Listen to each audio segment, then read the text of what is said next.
Hi, this is Paul. As those of you who are on Twitter know, there's a little clip from a TEDx talk given by Yuval Harari that's been making the rounds, where he talks about kidneys and mountains are real, human rights are not. I'll put a link below. Glenn Scrivener sort of took the whole thing and sort of packaged it up into one nice tweet thread, because Glenn, of course, has been working with this theme a la Tom Holland for quite a while. And what caught my attention with this is that it was one of the first time, or one of the few times, it's the only time that I had seen Jordan Peterson and Tom Holland respond to the same thing on Twitter. And in fact, Jordan Peterson responded to Tom Holland's tweet. Well, maybe not enough context. Here's the context. Many, maybe most legal systems are based on this idea, this belief in human rights. But human rights are just like heaven and like God. It's just a fictional story that we've invented and spread around. It may be a very nice story. It may be a very attractive story. We want to believe it. But it's just a story. It's not a reality. It is not a biological reality. Just as jellyfish and woodpeckers and ostriches have no rights, Homo sapiens have no rights also. Take a human, cut him open, look inside, you find their blood, and you find the heart and lungs and kidneys, but you don't find there any rights. The only place you find rights is in the fictional stories that humans have invented and spread around. And the same thing is also true in the political field. States and nations are also, like human rights and like God and like heaven, they too are just stories. A mountain is a reality. You can see it, you can touch it, you can even smell it. But Israel or the United States, they are just stories, very powerful stories, stories we might want to believe very much, but still they are just stories. Now, he made this point in his book Sapiens. I'd read his book Sapiens a number of years ago, and I read Homo Deus a number of years ago. I just saw that Cale Zeldin had posted a clip that someone had posted about him talking about how AI and robotics are going to make humans, we're going to have way too many surplus, useless humans on the planet. That he had made a statement. This was years ago. He's been making these statements for years. What's interesting, what struck me as interesting about this was that Tom Holland had basically made almost the exact same point, and has been making almost the exact same point, sort of in the opposite direction.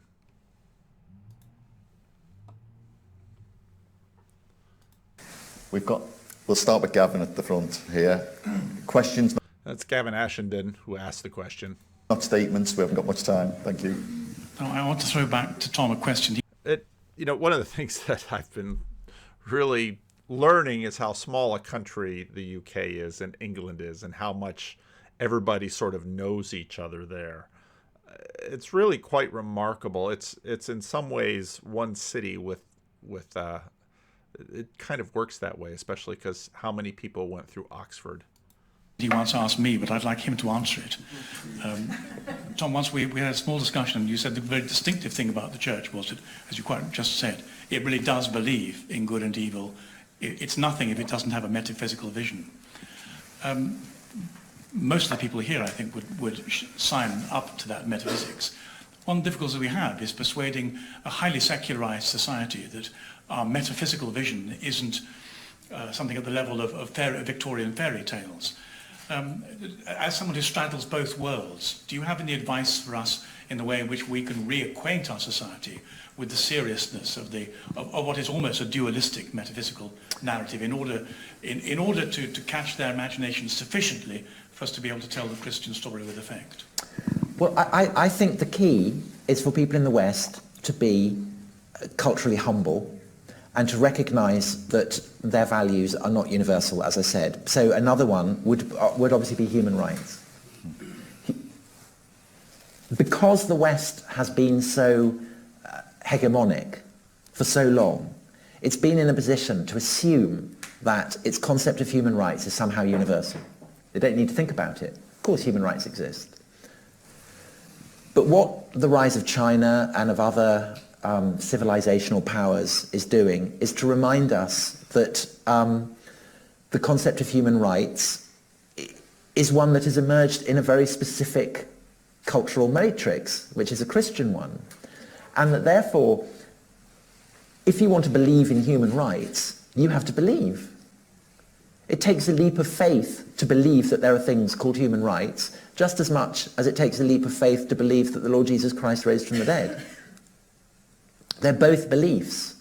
And the fact that most people in the West sign up to the fact that human rights exist and that they're important and that they should determine, say, national policy, public policy, actually it's as rooted in theology and myth and metaphysics as all the teachings of Christianity. And I think that once people are reminded of that, I think it becomes impossible not to feel a kind of greater sense of where, what Christianity is about. Because, if you believe in human rights, why not believe that Jesus rose from the dead? You might as well hang for a sheep as a lamb. I think that it reminding people that the core beliefs that are fundamental to how people morally define themselves is rooted in faith reopens the possibility for secularists to recognize that they have not kind of emancipated themselves from the need for faith. They continue to illustrate it. And I think that kind of contemplating that then reopens the possibility to think, well, where might this practice of believing in fantastical things lead? But I think one of the things that the churches need to do is to kind of absolutely embrace this, rather than being slightly embarrassed about it and only talking about the kind of things that you'd hear on a Liberal Democrat Party political broadcast, which is a kind of, thought for the day thing. I mean, I think that thought for the day and,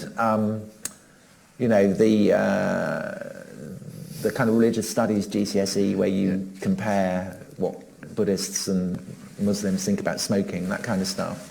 I think it's absolutely destructive because it just kind of makes everything a mush. I think that the churches have to lay claim to everything that is kind of that is weirdest, most countercultural, most peculiar. Don't kind of duck all the stuff about angels and things. I mean, major on that, because... So that very much brought in, my comments about steep slope Christianity. And what was interesting to me is that Harari and Tom Holland are making the same point to very different ends. Now, Harari, in his books, will talk about the fact that the dollar is a fiction and all of these other things are a fiction. So it isn't... What struck me as interesting, however, was how often I'd hear celebrity atheists sort of knock Jordan Peterson on this point. Rationality Rules did it. This emerged when Jordan Peterson had his conversation with Jonathan Peugeot and Douglas Murray, where they're talking about it as a fiction. And Jordan Peterson used that word, a fiction, and Jonathan Peugeot sort of winces. Yeah, well, the question then becomes, what is that leap? So let me offer you a proposition here, and you tell me what you think about this, and then maybe Jonathan can chime in. So, the battle between the atheist, rationalist, materialists, let's say, and the religious types, if it's played out on the battleground set by the atheist materialists, is a battle between the claims that the scientific mode of explanation and the religious mode of explanation are alike in kind, but different in conclusion. And so that you have a description of the world where God's a causal agent, and you have a description of the world where natural processes are causal agents, and the scientists tend to win that battle. But then I think, well, there's a problem with that, because it isn't obvious to me at all that the way that God is conceptualized in the Judeo-Christian tradition, and maybe more universally, is as an analog of a material cause. If I look through the biblical canon and the way that God is characterized as a character, let's say, in some sense as a fictional character, and I'll return to that idea, his essence is something more like role model and spirit to emulate. It's something like a mode of being. It's an enacted mode of being in the world rather than a pure causal agent. And the problem with the scientific endeavor is that, as Hume so famously pointed out, there's a huge gap between is and ought. And what I see offered on the religious front is an answer to the question of ought. And then I'll add one more thing to that. So this is how you ought to behave. But not only to behave, but how you ought to perceive, how you ought to make a hierarchy of your attentional resources so that you're looking at the right thing and acting in the right way toward the proper goals all the time. How do you orient yourself to do that?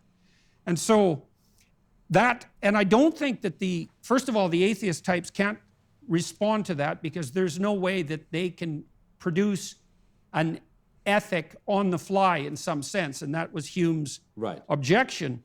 And it also, thinking about the problem this way, see, it also opens the door to a deeper understanding of the role that fiction and mythology play, because you can think of fiction, including mythology, as a form of abstraction that characterizes patterns of behavior and action, rather than a form of abstraction that describes the world the way science does.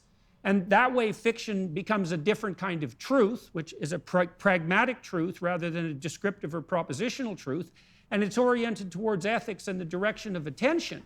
And so Now, I made those videos about the conversation between Alex O'Connor and Richard Dawkins. And again, I don't have a lot of time right now to sort of put the things back and forth. But if you watch that video and you listen to what Jordan says here, I believe after this video, Alex sort of kind of mocks and plays with this fictional thing, and I think Rationality Rules too. I think they both did videos on this because they saw this and they sort of pounced. But what was interesting is that now, how many months later, the ideas sort of seep in like water recharging an underground water table. I see this all the time with people. This is the benefit of being a little bit older, in that I made this comment recently about, certain regular watchers of the channel. They might be hate watching, they might be doing all these things, they're leaving snarky comments, but I watch those comments over time, and what happens, sort of like Alex O'Connor, is that the gravity has its effect, and if it's a good argument, it begins to sink in and it begins to take root, and that water begins to accumulate. Increasingly thinking about the heavenly hierarchy as a internal, in some sense, psychological structure through which we see the world. And I'll add one more thing to that and turn it over to Jonathan.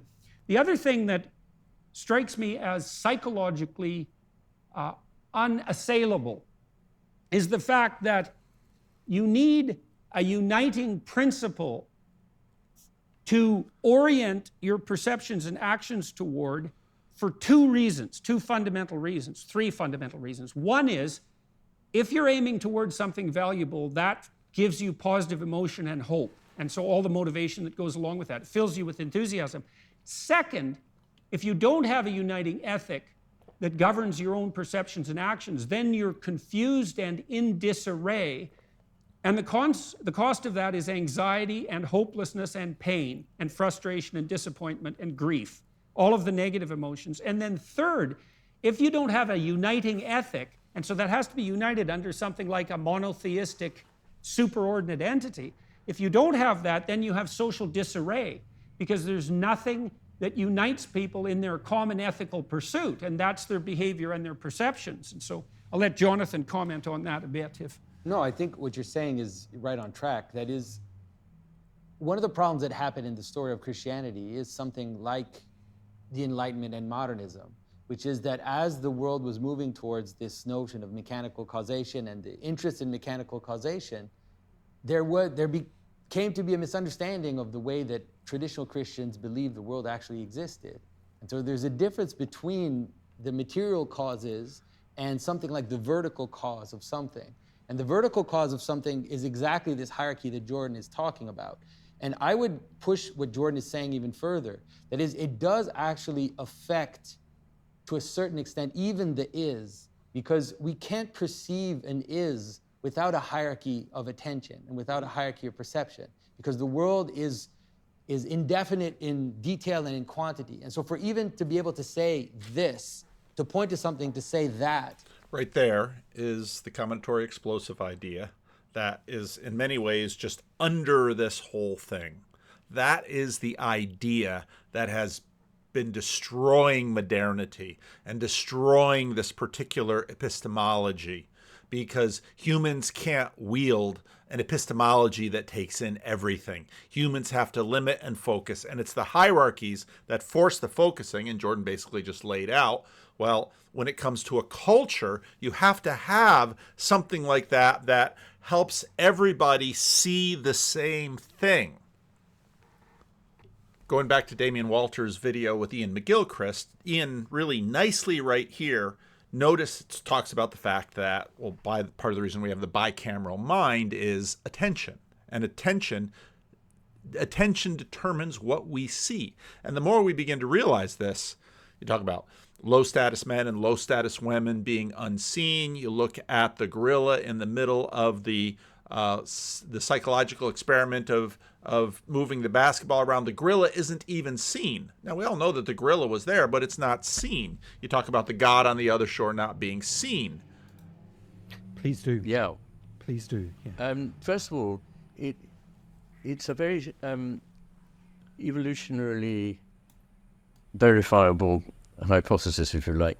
The idea is that the two hemispheres of the brain evolved differently, not just in human beings, but in pretty much all creatures we've looked at, to solve a particular problem, which is how to pay two kinds of attention to the world at the same time.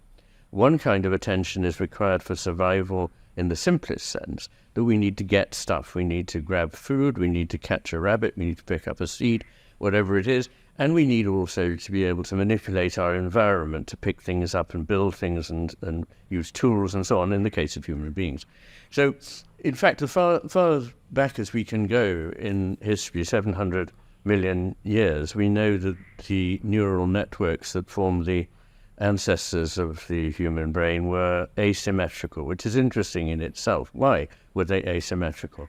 And I think the reason for this was that, as I say, two kinds of attention need to be paid. One is the one with which we grab things, and this is the one subtended by us, in us, by the left hemisphere. And it therefore pays attention to something that we already know what it is, we know we want it, and we need to get it. And so it focuses in a targeted way, a very narrow beam of attention that brings clarity. But the difficulty with this is that it is not seeing everything else that's going on at the same time. And so in order to survive, you also need to be looking out for predators. Not just predators, but also for your kin, for your offspring, for your mate, for your kind. And to do this, you need precisely the opposite kind of attention. Maximally open,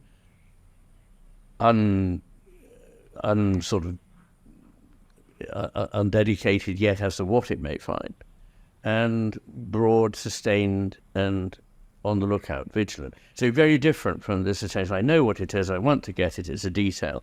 The right hemisphere is looking out for the whole of the rest of it. And that whole of the rest of it is going to not just include the physical things around there, but it's fundamentally relational. Let's say if you're in a city and you notice that you have to walk through a dark alley, well, who's afraid of the darkness? Or if you're walking through a graveyard, why are you getting nervous? I mean, it in fact is sort of a mapping of a worldview, because all of those things have to do with threat. So on one hand, the emissary brain is focusing on the little thing that they're looking for, and the master brain is taking a look at the big picture. And this is part of the reason why you can have someone who is physically healthy, they've got nothing wrong with their body, but they are depressed because of nihilism, they're depressed because of someone died in their family. They're depressed because their girlfriend broke up with them. They're depressed because they look around the country and they don't think they have a future. It's all that other brain.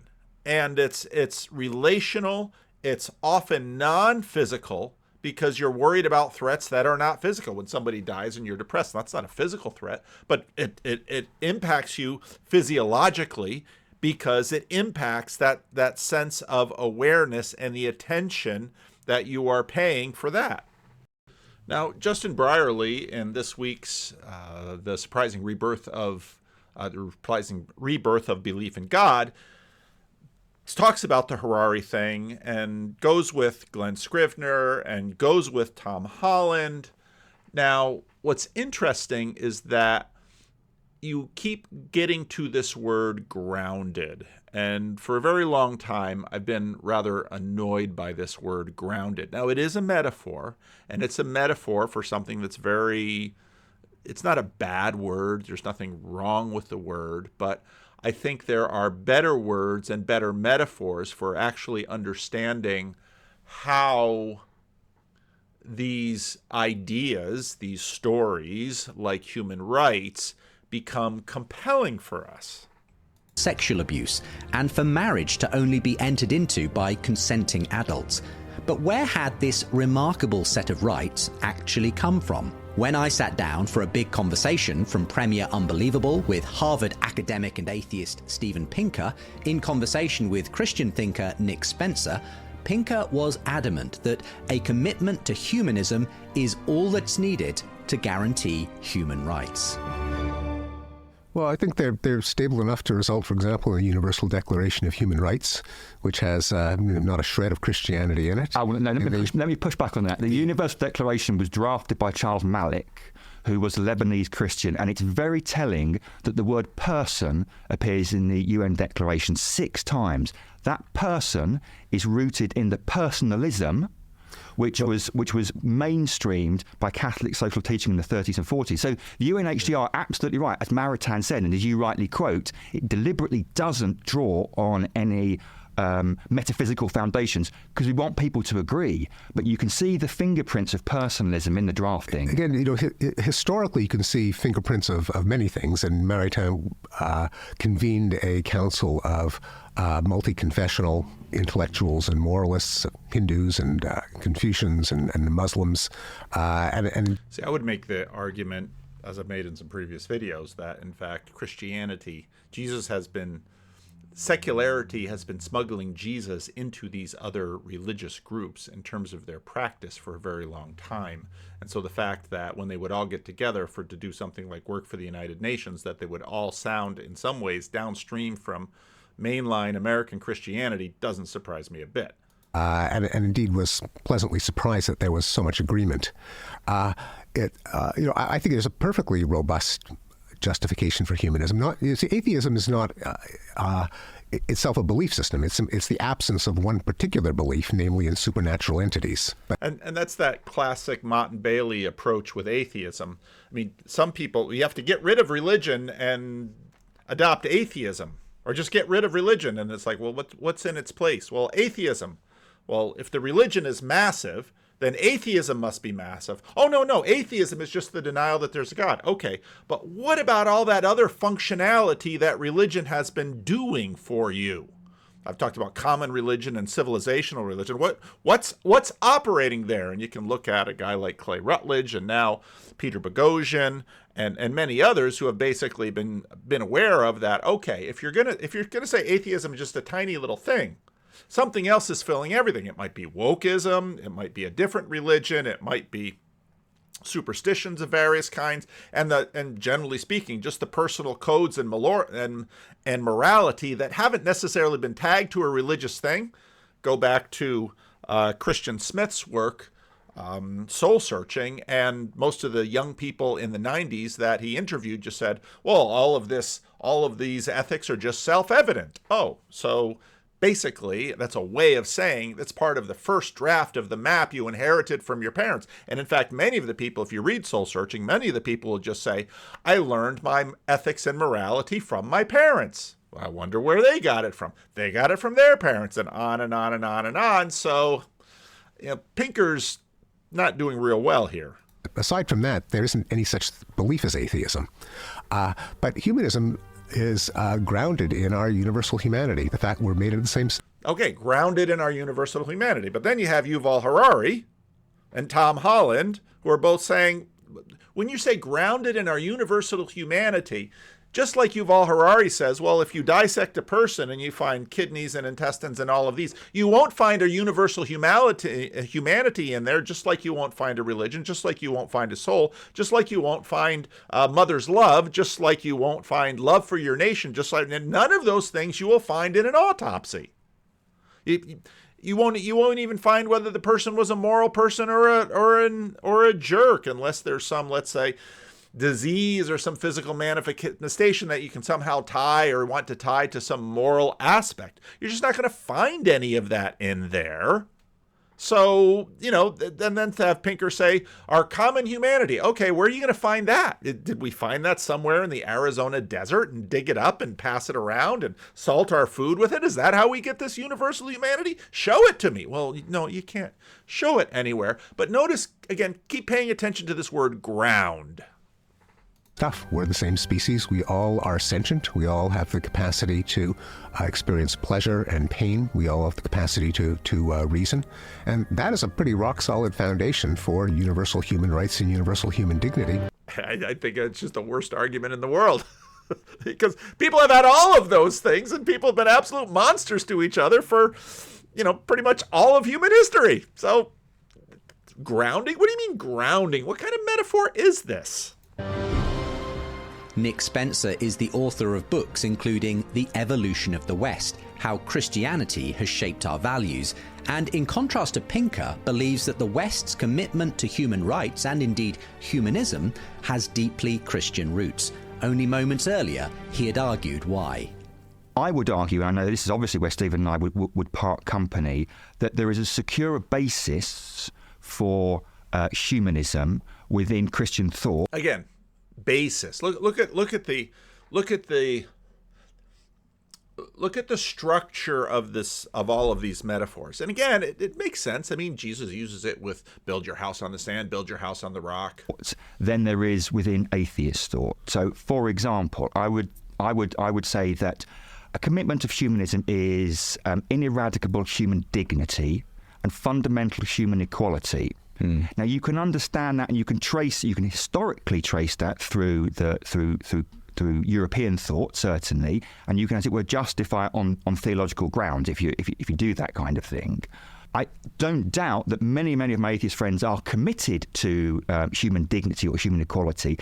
I can't see, as it were, where the deep foundations for that are. I don't think reason, in and of itself, let alone science. Again, there's that metaphor, deep foundations. Now, reason isn't quite, first principles. I mean, all of these sort of structural arguments about trying to make something secure and permanent. And again, maybe this goes all the way back to the end of the Sermon on the Mount, where build your house on the rock or build your house on the sand. It's the same metaphor. And again, it's not a bad metaphor, but we'll get there. Science acts as a sufficiently robust foundation for that commitment. So it's not that I want to say that atheist humanists are not committed to human dignity and equality at all. It's just that I don't think their foundations are quite stable. There's the word again. Enough. Like Spencer, I find it hard to justify the idea that such lofty concepts as the inherent freedom, equality, and dignity of all humans can be grounded in abstract scientific fact. Grounded. Or our capacity for reason. What exactly is it about being born with the genetic identity of Homo sapiens that suddenly confers the United Declaration of Human Rights' long list of inalienable rights and freedoms upon an individual? Science itself has nothing to say on the matter, and when it comes to atrocities such as the Nazis' eugenics programs, science has frequently been employed to the detriment of these rights. An even older and more famous document, the United States Declaration of Independence, drafted in 1776, was a precursor to the Universal Declaration of Human Rights. We hold these truths to be self-evident, that all men, these truths to be self-evident, that all men are created in century mention of Christian. Here in a widely viewed TED Talk. Most legal systems today in the world are based So there's the Yuval Harari thing. on a belief in fiction and may one day cease to exist.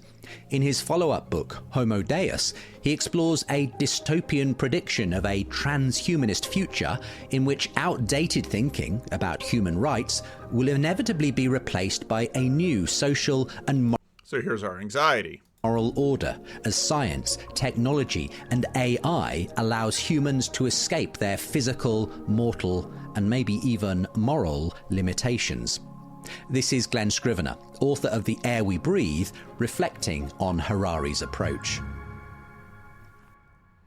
This TED Talk, he says human rights are not found as a biological reality. They are just found in the stories that we have told. Those stories might be great stories, but they are just stories that involve the gods. And he's very clear, certainly in Sapiens, that it's from the Bible, that we get this sense of humanity made in God's image, and that's where we got the idea of human rights. Okay, now I want to argue that this story thing is actually more important, and it's much more the air we breathe, which is again another one of Glenn's ideas. In fact, that is the title of Glenn's book, The Air We Breathe. And I think that's actually better than the foundational metaphors.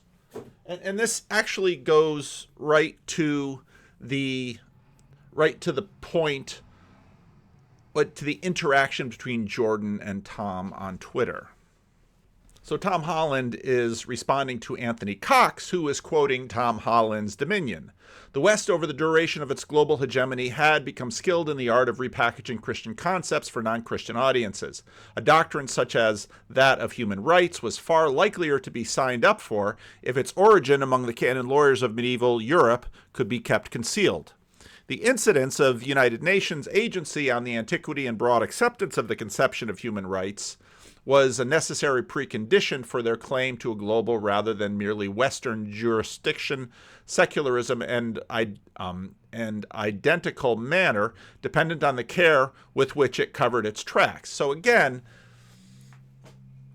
Christians have learned to smuggle. They've learned to smuggle well, and others have picked this up. You go to a yoga studio, say, no, this isn't a religion.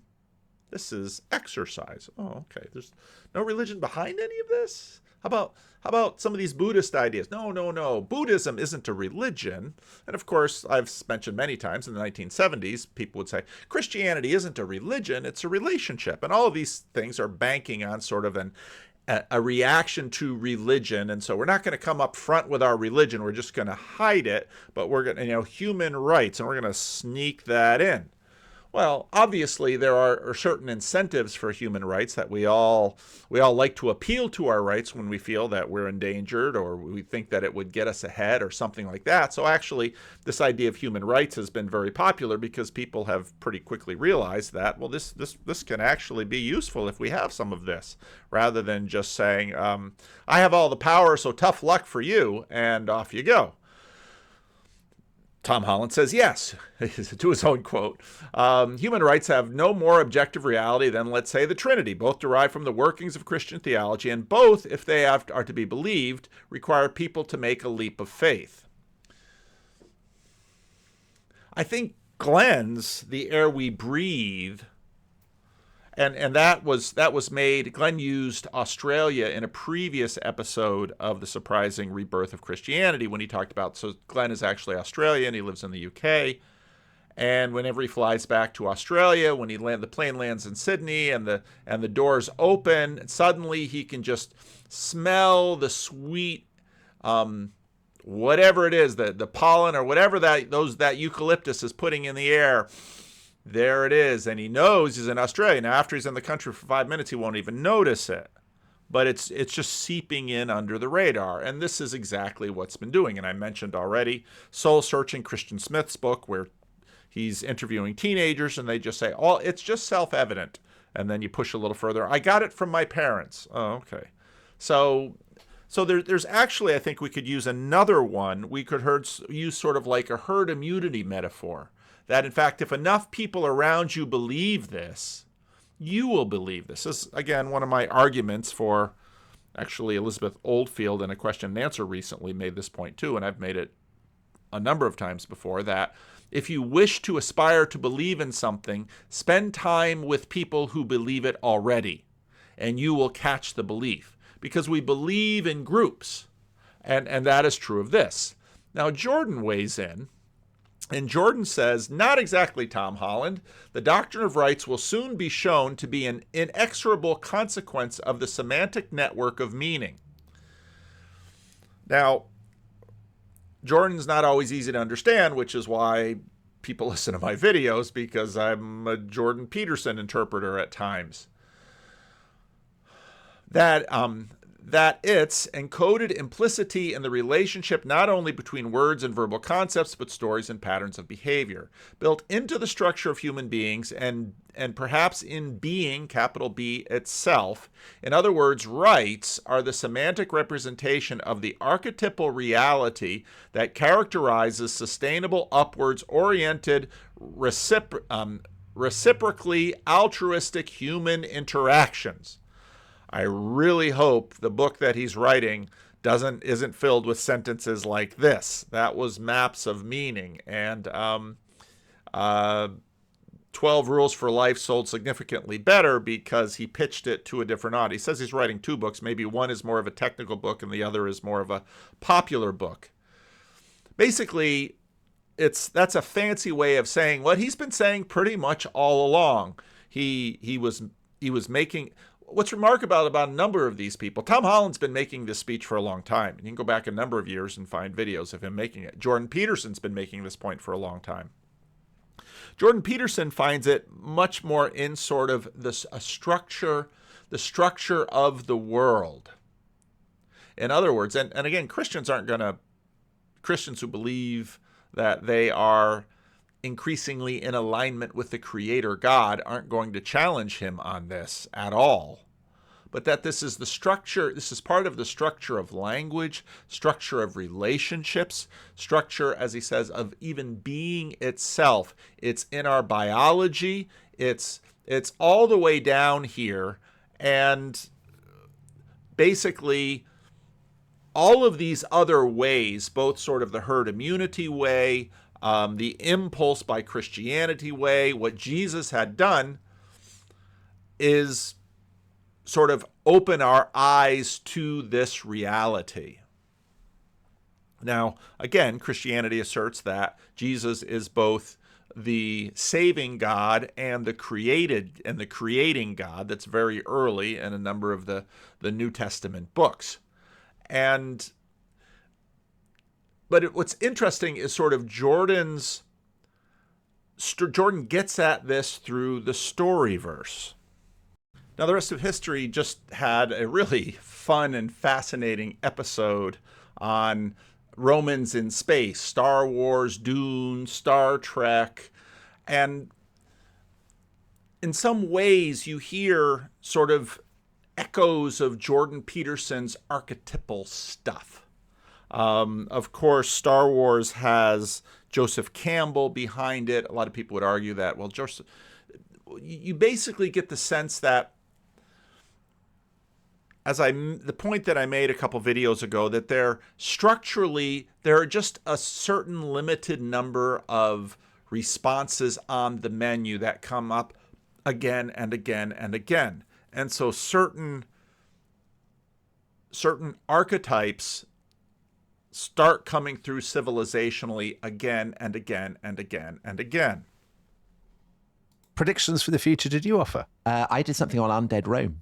I did it on looking at how ideas of Rome motivated Vladimir Putin. Crikey. We ended up talking about it in one of the episodes. Never let anything go to waste. Anyway, this is still quite a current idea. Yeah. But in the context of this idea that Gibbon articulates, that the fall of the Roman Empire is the greatest, perhaps, and most awful scene in the history of mankind, he famously says. Mm-hmm. There is a great twist in the second novel, which is that Harry Seldon's reading of history turns out to go wrong.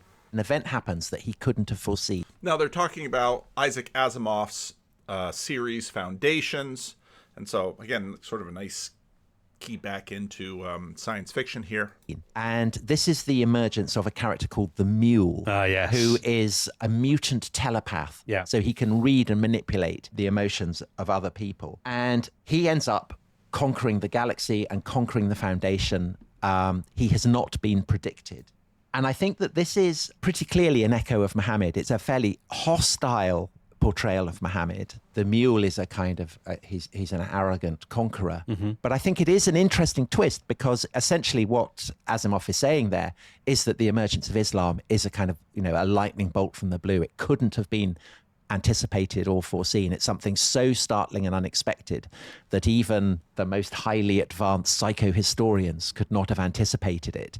And that, of course, is buying into the traditional Islamic narrative. I was about to say that Islam emerges because it is a revelation of God, rather than emerging, as I think it probably did, in quite a predictable way from the kind of the melange of opinions and religious beliefs. So if Harry Seldon, as a psychohistorian? Yeah. If he'd been trained in the sort of 1970s and 1980s by sort of a Patricia Kroner figure, Tom. Yeah, he might have seen it. He would have seen it coming, because he would have said Islam emerged out of the superpower conflicts in Arabia, between the Romans and the Persians and stuff. But I guess what Asimov is reflecting is the orthodox historiography about the rise of Islam and the sort of 7th century at the time he was writing in the 1950s, right? As is another equally celebrated work of science fiction, a series of novels like Foundation that again have inspired, not TV in this case, but a couple of films so far that are out on release. And that's so again, these same things keep coming up again and again and again. And it isn't necessarily that the authors are copying. There's sort of a gully in the structure of reality that makes all of the rain run through the channel in that way. And that's Dune. Right. And Dune was written in the 60s by a guy called Frank Herbert. And it's set on an inhospitable desert, a bit like, what is it? Tatooine, is it? Tatooine. In Star Wars? Or Jakku. So this is Arrakis. Yeah. It's full of giant kind of sandworms and things. But what Arrakis produces is a kind of weird thing called spice. Yes. That effectively powers space travel. Which is also called mélange, rather oddly. Or mélange, yes.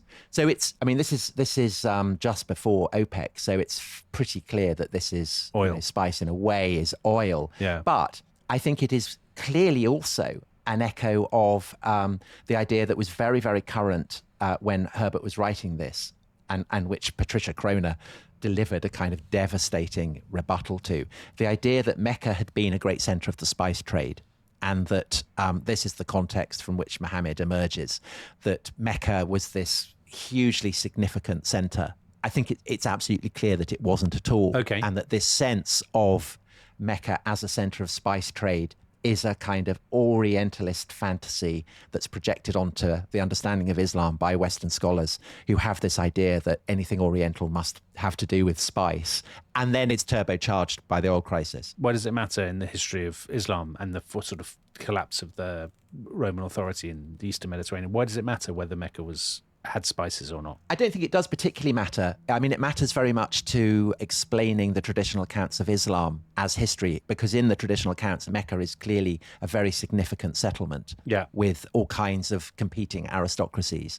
And historically, that doesn't seem to have been the case. There is no record of a Mecca that would correspond to a center that rich and that significant in any of the contemporary sources. But that idea of competing clans and aristocracies fighting for control of the spice trade, let's say, I mean, that is the plot of Dune, isn't it? Yes. The Harkonnens and the House Atreus, isn't it? Yeah. The Greek name. Yeah, it is. So the House of Atreus, that's the family of Agamemnon. Yeah. And Paul Atreides, so Paul, the son of Atreus, actually, the parallels are not really with Greek myth. It's with Islamic history, I think, because Paul goes on to become Muad'Dib, which in Arabic means teacher, although in Dune it actually means kangaroo mouse. Right. So it's one of the animals of the desert.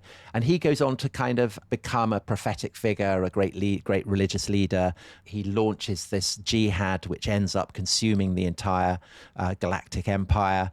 Quite Star Wars. Mm-hmm. And again, I think that this is consciously inspired by the way that Islam is a terminal event in the long run for the Roman Empire, and suggests that, for these deeply totemic science fiction stories, it's the fall of the Roman Empire rather than the fall of the Roman Republic that is the kind of the great inspiration. Just one thing on Paul. Paul is also, so we talked about Luke Skywalker is King Arthur. Paul is also King Arthur as well, isn't he? He is. Sort of, he has this sort of providential destiny that he is sort of fated. People talk about him in hushed tones. Is he going to be the person who fulfills the prophecy and all that kind of stuff? Yeah, and I think that that's so interesting. I mean, you're absolutely right. There are echoes of Arthur as well as of Muhammad.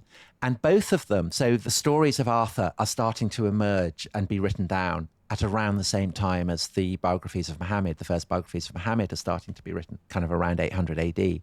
And both of them are kind of responses to the collapse of the Roman Empire. They're both about the emergence of charismatic figures on the margins of the empire who take control of abandoned imperial territory. And so that's why I think it's possible to see, say, in Dune, echoes both of Arthur and of Muhammad in this story, because the original stories are both generated by this kind of catastrophic event, if you're Roman. And I think it's clear why science fiction offers scope for people who want to explore the kind of the great dramas of ancient history, but don't want to write historical fiction. Because if you have an enormous galactic empire, you can make play with that in a way that you can't just, down on Earth. Yes. So Battlestar Galactica would be another example of that, I guess. Oh, yeah, of course, Battlestar Galactica, which is kind of Mormonism. I can't, There is this idea that it's inspired by the idea of the Mormons. Anyway, so Tom, do you have anything else up your... So, you just see these patterns, and again, with these patterns, as with a lot of symbolism, there's always how do we know it's this and not that? Well, again, it's the mastermind looking for patterns, the master brain looking for patterns, watching this, looking for all of these things, and then just sort of noticing the patterns and gullies in being, let's say. And I think when you have an accumulation of all of these things in a culture, you have the stories, you have the herd immunity, you have you have people of high status embracing it. I mean, this is, I think, part of where Aaron Renn is important, because in terms of the evangelicals have been consistently populist, but Aaron Renn has been the one exception who has said, now pay attention, because the status things are actually pretty important in this. And a lot of that tension, I think, goes right back to the tensions that are around Jesus Christ. He's the Son of God, he's the Son of Man, he's the King of Kings, he's all of these, and he's also the servant of all, and he dies on a cross. And all of those tensions just back and forth. And that's why, in my conversation with Jonathan Peugeot, it's just the most incredible story you could imagine. So I wanted to pull all of these things together, and I hope that Harari TED thing doesn't cause me problems. I'll maybe have to make two versions of this, one with it, one without, because YouTube and anyway. So another messy video, but leave a comment, let me know what you think.